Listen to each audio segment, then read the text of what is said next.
சரியா? வணக்கம். கடையடைப்பு போராட்டம் கடைந்தெடுத்த கயவர்கள் விடுத்த அழைப்பு. அதை தமிழ் மக்கள் ஏற்றுக்கொள்ளக்கூடாது. இது சைவ தமிழர்களின் வேண்டுகோள். நாங்கள் சைவ தமிழர்கள் இதில் ஒருமித்த கருத்தோடு இருக்கிறோம். நாங்கள் கடையடிப்பில் பங்கு பெற்ற மாட்டோம். வணிகர்கள் பங்கு பெற்ற வேண்டாம், வாணிபர்கள் பங்கு பெற்ற வேண்டாம், தொழிற்சாலைகள் திறந்திருக்கட்டும், தொழிலாளர்கள் வேலைக்கு போவதை வயிற்றில் அடிக்க வடக்கை வாழக்கூடாதென்ற கூட்டம் திட்டம் போட்டு செயற்படுகிறது. நாளாந்த கூலிகளை நடுரோட்டில் விடப்போகிறதா இந்த வயிற்றில் அடித்து இந்த கயவர் கூட்டம்? ஒத்துழைக்காதீர்கள். கடையடைப்புக்கு ஒத்துழைப்பே கொடுக்காதீர்கள். நீங்கள் கடையடைப்பு போராட்டத்துக்கு எதிர்ப்பு தெரிவிக்கிறீங்களா, இல்லாட்டி சுமந்திரன் அறிவித்ததால இது? கடையடைப்பு என்பது காலத்துக்கு ஒவ்வாத போராட்டம். இந்த போராட்டம் இந்த இளைஞர் சாவு தொடர்பான போராட்டத்தை மேற்கொள்கிறது. முல்லைத்தீவில் நடந்த சம்பவத்துக்கு தானே இந்த முல்லைத்தீவில் நடந்தது. கஞ்சா குடித்தவர் குளத்துக்கள் விழுந்து இறந்து போனார். படை வீரர்களும் கஞ்சா குடிப்பவர்களும் நிகழ்ந்த நிகழ்வே ஒழிய அதற்கும் தமிழ் தேசியத்துக்கும் எந்த விதமான தொடர்பும் இல்லை. படை வீரர்களில் சிலர் கஞ்சா குடிப்பவர்கள் இருந்தார்கள். அவர்களை கைது செய்திருக்கிறார்கள். அங்கே கஞ்சா வியாபாரம் நடந்திருக்குன்னு தெரிய வந்திருக்கிறது. அங்கே கஞ்சா குடித்தவர் தான் குளத்தில் விழுந்திருக்கிறார் என்று மருத்துவ அறிக்கை உறுதி செய்திருக்கிறது. அதை தமிழ் தேசியத்தோடு எப்படி இணைக்க முடியும்? சாதாரண சட்டம் ஒழுங்கு குற்றங்களை எல்லாம் தமிழ் தேசியத்தோடு இணைத்து தமிழ் மக்களுடைய வாழ்வையும் வளத்தையும் அல்லவா கெடுக்கிறார்கள் கடையடைப்பு கூப்பிட்டு. அந்த பிரச்சனையை தாண்டி இராணுவ பிரச்சனத்துக்கு எதிராகத்தான் இந்த ஹர்த்தாலுக்கு அழைப்பு கொடுக்கப்படும். அது வழக்கமாக செஞ்சுருக்கார். இராணுவ பிரச்சனை என்பது இன்று கஞ்சா குடித்து குளத்தில் மரணமானவர் தொடர்பான பிரச்சனை அல்ல. அது இயல்பாகவே தோல்வியடைந்த ஒரு இனம் சந்திக்கின்ற எல்லா ஊர்களையும் தோல்வியடைந்த ஒரு இனம். இப்போ காசாவில் போய் இஸ்ரேல் குடியேறப்போகுது. இது நாங்கள் தோல்வியடைந்த எங்களுடைய பூமியில் படை கொண்டு நிலை கொண்டிருக்கிறது. அதை எப்படி விளக்குவதென்று பேசணும் மொழியே இந்த நிகழ்ச்சியை வச்சு கடையடைப்பு வைப்பது கொடுமையானது. கடையடைப்பே தவறான போராட்டம். இன்றைய போராட்டம் முடிந்து தோல்வியில் முடிந்து நாங்கள் திரும்ப பொருளாதாரத்தை மீள கட்டி எழுப்ப முயற்சிக்கின்ற வேளையில் நாளாந்த கூலிகள் மிகவும் சொல்லப்படுற சூழலில் அவர்களை வேலைக்கு போக வேண்டாம்னு சொல்வது, பேருந்துகளை நிறுத்துவது, தொடர் வண்டிகளை நிறுத்துவது, கடைகளை அடைக்க சொல்வது கொடுமையான அழைப்பு. அப்படியா கயவர்கள் தான் அத்தகைய அழைப்பை இந்த கொடுமையான அழைப்பை விடுவார்கள். நல்லவர்கள் செய்ய மாட்டார்கள்.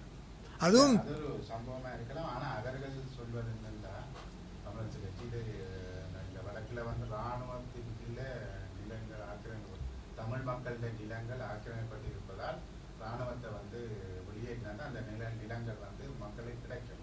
இந்த ரீதியில் ஒரு கருத்தாலை சொல்வார். இராணுவம் தமிழ் நிலங்களில் நிலை கொண்டிருக்கு. இதுதானே பிரச்சனை. அதே இன்றைக்கி நாளை நல்லூர் திருவிழா நடக்கிற நேரத்தில் இந்த வைகாசி, ஆனி, ஆடி, ஆவணி மாதங்கள் முழுக்க தமிழ் நிலத்தில் என்ன நடக்கிறது? சைவருடைய திருவிழா நடக்கிற காலங்கள். அறுவடை முடிந்து எல்லா கோயில்கள்லேயும் திருவிழா நடக்குது.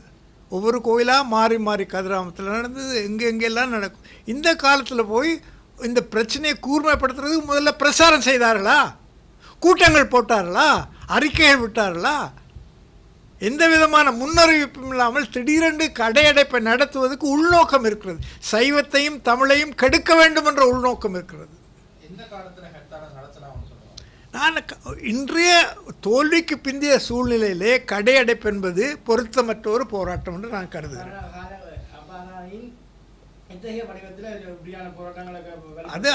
அது இன்றைக்கு ஒரு போராட்டத்தை நாங்கள் இப்போ சிவசேனையில் ஒரு போராட்டத்தை தீர்மானிக்கும் போது அலசி ஆராய்கிறோம். என்ன சூழ்நிலைக்காக போராட்டம் நடத்தணும், அதில் உள்ள கூறுகள் என்ன, அதை மக்களுக்கு புரிய வைக்கணும், மக்கள் இதில் ஆர்வம் காட்டணும், மக்கள் இதில் பங்கு கொள்ளணும்லாம் நினச்சி எடுத்தோடனே இந்த வழியில் தான் போராடுங்கன்னு நான் சொல்ல முடியாது.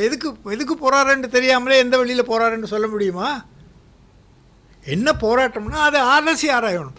அந்த போராட்டத்துக்குரிய சூழ்நிலை இருக்கா, அதுக்கு மக்கள் ஆதரவு இருக்கா, மக்களுடைய தெளிவு இருக்கா, மக்கள்கிட்ட அதை எடுத்து சென்றோமா, மக்கள்கிட்ட சொல்லணும் இப்படி ஒரு பிரச்சனை இருக்குது, இதுக்காக நாங்கள் போராடும், நீங்கள் வாருங்கன்னு முன்கூட்டியே ஒரு பிரசார கூட்டங்கள் வைக்கணும், கிராமம் போகணும், ஊர் மக்களை விழிப்பு உணர்வு செய்யணும், சுவரொட்டிகள் ஒட்டணும். திடீரென்று ஒரு நாள் எல்லாரும் கடையடைங்கோ. என்ன காரணம்? படை நிலை கொண்டிருக்கு. படை இன்னைக்கு தான் நிலை கொண்டிருக்கா? படை இன்னைக்கு தான் நிலை கொண்டிருக்கா? அப்போ இவ்வளோ நாளும் கடையடைப்பு நீங்கள் நடத்தலை, இவ்வளோ நாளும் போராட்டமே நடத்தலை.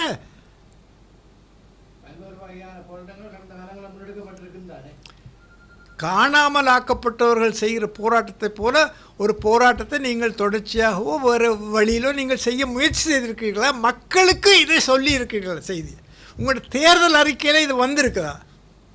படைகள் விலக வேண்டும் என்று தேர்தல் அறிக்கையில், போருக்கு பின்வந்த தேர்தலில் நீங்கள் படைகள் விலக வேண்டும் என்று தேர்தல் அறிக்கையில் கூறியிருக்கீங்களா? அதை மக்கள்கிட்ட எடுத்து சென்றீர்களா? மக்கள் உங்களுக்கு வாக்களித்தார்களா? கடந்த தேர்தலில் யாருக்கு மக்கள் பெரும்பான்மையை வாக்களித்திருக்கிறார்கள்? நீங்கள் இந்த கோரிக்கையை மக்கள் முன்வைச்சாலும் மக்கள் இதுக்கு ஆதரவு தரல. இப்போ மக்கள்கிட்ட போய் ஆதரவு திரட்டாமல் நீங்கள் திடீரென்று கடையடைப்பு போராட்டமே தவறு. இன்றைய சூழ்நிலையில் போரில் தோல்வியடைந்து நாங்கள் பொருளாதாரத்தை மீள கட்டி எடுப்ப முயற்சி செய்கிறோம். சைவ தமிழ் மக்கள் தங்களுடைய விழாக்களை மீள கொண்டாடுவதே பெரிய சிக்கலில் இருக்கிறார்கள். திருவிழாக்கள் நடத்த முடியாத கோயில்கள் இருக்கின்றன, படை துணையோடு தேரை இழுக்கிறார்கள். இப்படியெல்லாம் ஒரு சூழ்நிலை இருக்கும்போது போராட்டம் என்பது அதுக்கு திட்டமிடாமல் மக்களை தயார் செய்யாமல் போராட்டத்துக்கு கொண்டு போக முடியாது. அதுவும் கடையடைப்பு என்பது இன்றைக்கு சாதாரண பொருளாதாரத்தை மீட்டமைப்பதற்கு உதவாது. படையினருடைய பிரசனத்தோடு தேர் இழுப்பதை சிவசேனை வரவேற்கிறது. இல்லைங்க, படையினருடைய பிரசனத்தோடு தேர் இழுப்பது போன்ற ஆலயங்கள் இருக்கின்ற செயற்பாடுகளை சிவசேனை வரவேற்கின்றது. வரவேற்கிறதா இல்லை, இதுதான் கள நிலைமை. அதுதான் இன்றைக்கு கள நிலைமை. என்ன, படையினர் இல்லாத நிகழ்ச்சிகள் வடக்குலையும் கிழக்குலையும் இல்லை என்ற மாதிரி படையினர் ஊடுருவி இருக்கிறார்கள் எல்லா இடத்துலையும். மக்கள் அவர்களோட இணக்கமாக பழகிறார்கள், மக்கள் அவர்களை பயன்படுத்துகிறார்கள். படையினரால் மக்களுக்கு மோதல்கள் ஏற்படுகின்றனவா? அதை சுட்டி காட்டுகிறீர்களா? ஏதோ ஒரு படை முகாமில் ஒருத்தன் கஞ்சா விற்கிறான், அங்கே போய் அந்த படை வீரர்களுக்கு பஞ்சா குற்றவியல் சட்டம் அந்த படை வீரரை கைது செய்யாமல் விட்டுருந்தான்னா அரசாங்கத்தை பிழை சொல்லலாம். முதல் கைது செய்தது படை வீரரை தான். பிறகு இந்த உடல் பரிசோதனையில் அவன் கஞ்சா குடித்திருப்பது தெரிய வந்தது. அங்கே படையினரை விசாரிக்கிற போது கஞ்சா விற்பனை அங்கே நடந்து தெரிய வருது. இப்போ இதுலேருந்து என்ன தெரியுது? இது சட்ட ஒழுங்கு பிரச்சனை ஒழிய இது அரசியல் பிரச்சனை அல்ல. மக்கள் காணிகளில் அடாத்தாக படையினர் ஆக்கிரமித்து இருப்பதை சரியான சொல்றீங்க. நீங்கள் திரும்ப இதுக்கு நான் முதலே சொல்லிட்டேன், தோல்வியடைஞ்ச எல்லா சூழ்நிலையிலையும் படைகள் நிலை கொள்வது இயல்பு. அது பொருத்தமானதல்ல. அது படைகள் நிலை கொள்வது நாங்கள் தொடக்கத்திலேருந்தே வேண்டாம் என்று சொல்லி கொண்டு தான் வருகிறோம். அதுக்காக நாங்கள் ஆயுத போராட்டம் அதுக்காக தான் நடத்தினோம். படைகள் நிலை கொள்வது சரியென்றால் அதிலிருந்து பேச முடியுமா? படைகள் நிலை கொள்வது சரியென்று எந்த தேசியவாதி சொல்லுவான்? படைகள் நிலை கொள்வது தவறு. எப்போ இருந்து படைகள் நிலை கொள்வது? தமிழ் நிலத்தில் எப்போ படைகள் நிலை கொள்ள தொடங்கினா? 1952 முதல் கடற்படை தளம் கார்னரில் வந்தபோது தான் படைகள் நிலை கொள்ள தொடங்கு. கள்ளத்தோணியை பிடிக்கிறதுக்காக தான் வந்தது. அந்த காலத்தில் தமிழ்நாட்டிலேருந்து நிறைய பேர் கடவுச்சீட்டுகள் இல்லாமல் உள்ளே வந்து கொண்டிருந்தார். அப்போ கதிர்காமரண்டு ஒரு மூத்த தளபதி தமிழர் தான் கடற்படை தளத்தை அப்போ யாரும் எதிர்க்கலை. அப்புறம் பலாலி, காங்கேயந்துறை, இப்போல்லாம் நாங்கள் எவ்வளோ கடுமையாக எதிர்த்தோம். அப்போ ஒரு படை 1970களில் நான் நினைக்கிறேன் இந்த ஆனைக்கோட்டையில் நடந்த கொலைகள் நாங்கள் கடுமையாக எதிர்த்தோம். எப்படி நாங்கள் எங்கள் நிலத்தில் வேற்று நாட்டு படைகள் நிலை கொள்வதை ஏற்றுக்கொள்ள முடியும்? கிறிஸ்தவ மதம் தொடர்பில் கடுமையாக எதிர்க்கும் சிவசேனை அமைப்பு பௌத்த மதம் சார்ந்த ஆக்கிரமிப்புகளை ஏற்றுக்கொள்கிறார். எல்லா விதமாக தையிட்டு விஹாரை இடிக்க வேண்டும் என்று நான் நேரடியாக திரு மைத்ரிபால சிறிசேனாவிட்ட சொல்லியிருக்கேன். கேளுங்க, பதிவு வந்திருக்கு. நானாக முதல்ல தையிட்டு விஹாரை இடிக்கப்பட வேண்டும் என்று சொன்னது சிவசேனை தான். தையட்டி விஹாரை பிரச்சனைக்கு இல்லை, இன்றைக்கி நான் அதை பேச மாட்டேன். இன்றைக்கி நாங்கள் கடையடைப்பு தான் பேச போகிறோம். நீங்கள் கேட்டதுக்காக சொல்கிறேன், நாங்கள் பொதுவாக ஆக்கிரமிப்பை எதிர்க்கிறோம், அதற்காக கடையடைப்பு தீர்வல்ல. தம்பியின் கேள்விக்கு நான் ஒரு பதில் ஒன்று சொல்ல வேணும். என்னென்றால், நீங்கள்